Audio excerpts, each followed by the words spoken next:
An ASEAN security summit is underway in Thailand, with counter-terrorism expected to be high on the agenda following those latest Jakarta bombings.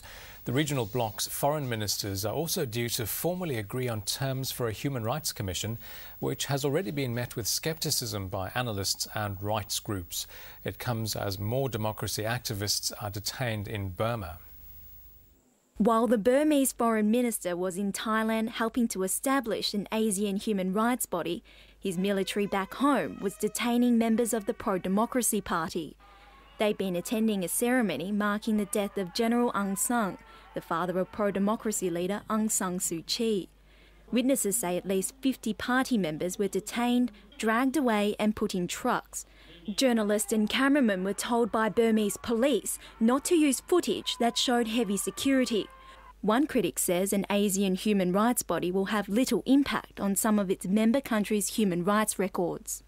The ASEAN human rights document is essentially a rhetorical device. It's intended to convince the world that the ASEAN countries take human rights seriously, but nobody is seriously expected to comply within the ASEAN states.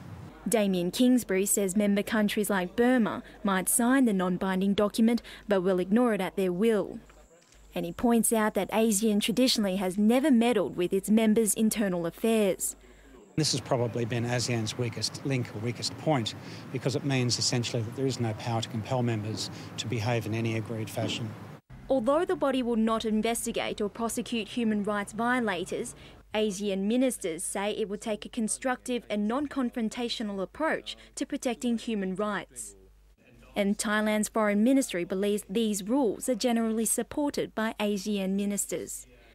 It is important to make this human rights body credible, but at the same time take into account the real situation in ASEAN member countries. So these terms of reference to set up the human rights body or commission is the beginning of a very involving process. Official approval of the body is expected to take place in October. Tanya Lee, World News Australia.